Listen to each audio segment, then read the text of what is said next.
If you think about the words simo, which means teacher, si, and mo, mother, and then sifu, teacher and father, or big brother, si, hing, teacher, si, hing, brother, and si, ja, big sister, si, and big sister as a teacher. And you put these together, the connotation that follows that is a mastery. We can think about an expert and what makes an expert. So you think about knowledge, understanding, uh, wisdom, and experience.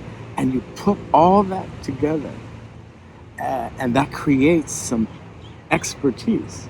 The same way, if you apply that to the martial arts, in terms of what a simo is, a sifu, what that mastery is, it's mastery of that life pathway of martial arts, and in particular along the path from the Shaolin temples, and then from the Shaolin temples even along the path of Tiger Crane, or what we call Hung Kyun, Hungar, Hunga. So that gives us sort of an idea of what that even means. An expert in this path of life, and this particular path that a master walks on is the path of that Shaolin way, which is a combination of physical, mental, emotional, and even a spiritual understanding of what a human being is. And we use that path to design ourselves. So I think that's what a master of this martial arts is really about.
We might ask ourselves, how does one become a master of this pathway of life?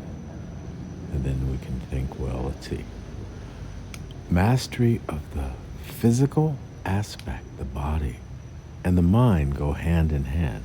Certainly, the training involved requires a very harmonious mental state. Otherwise, this physical requirements would never be reached, certainly. When we think about emotional design, emotional mastery, we go to Chan, Zen, and Buddhist principles, and the principles are as set out in the Four Holy Truths. That is, life can be suffering. The cause of suffering is desire. To end suffering, we end desire. And then In order to end desire, we follow this eightfold path. Now, traditionally, that was the right way, the right speech, the right work, But now, as the name of our latest evolution, Shaolin Temple Remastered, these principles have been remastered to match with a more modern consciousness and the needs of young people that are coming into their own at this time, individuals that want to design themselves. Before in the temples, the disciples had to come and ask and beg and bring gifts and food and sit out in the cold before they were ever allowed into a temple. And then they had to scrub floors and wash dishes and all this. But none of that is actually really necessary. Now is an evolution where the asking is asking yourself, are you ready to change? Are you willing to change? Are you ready to move on to the next level of designing yourself, becoming the master of your own life, the master of love, and the master of you?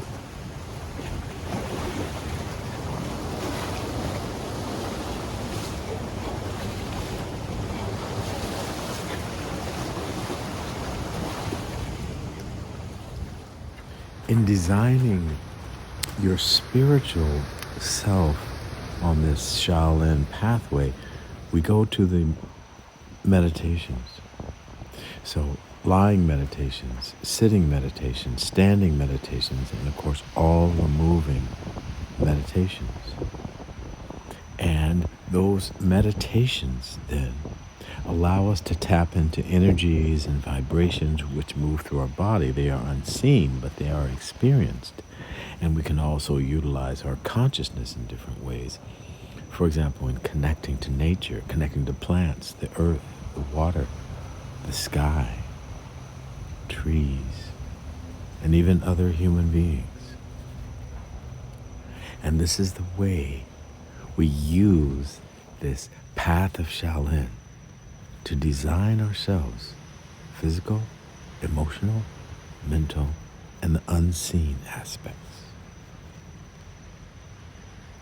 We can think about the hard aspects of Hungar and the hard aspects of these martial arts, which work from the outside in, and then the gentle, flowing softness of the Tai Chi aspects of these arts work from the inside out, both assisting the practitioner in designing a life following the Shaolin path to mastery of self, life, and love. You might ask why I mention love here as the core of all life disciplines, all life processes that will lead to human evolution, which is what martial arts and Shaolin has at its very core. And we define love at Shaolin Remastered as supporting someone in doing whatever they want to do in life without harm or abuse to anyone intentionally. You might ask, well, what are all these powerful movements and techniques for? They are to empower us for the enemies within. Harm, abuse, rage, greed, selfishness, inappropriate violence. And in learning this power, and in learning the vulnerability of the human body, that is when we can truly step into a place where we can find gentleness and express that in all that we do, while at the same time holding the greatest level of confidence and safety possible. The pathway of Shaolin mastery can be very, very beautiful, and it's wonderful that Sifu Mullen has put together this whole collection of these various masters and their schools, and it's very much like just looking into the garden of lotus blossoms. each one ascending up, growing up through whatever life course that was necessary, that brought each human being into choosing that particular pathway of the Shaolin and the Hungar. The very fact that all of these teachers are here together is such a powerful evolution, and something that is rarely ever done. I am thinking that the ability for all of these masters to link together in this way is, in a way, indicative of this entire changing consciousness, where we see and we begin to see more and more clearly that we are all connected, that we're all attempting to create something where everyone has the freedom to express themselves, to do what they want in life, without being subjected to intentional harm or abuse by anyone. And a collective in where the stronger and more powerful really stand to protect and support those that are less fortunate. This is at our heart of the Shaolin path. Probably what is most important to recognize about the Shaolin pathway is that it is parallel to the awakening of our larger societies. Traditionally, the teachings were done by only one Sifu or Simo at a time.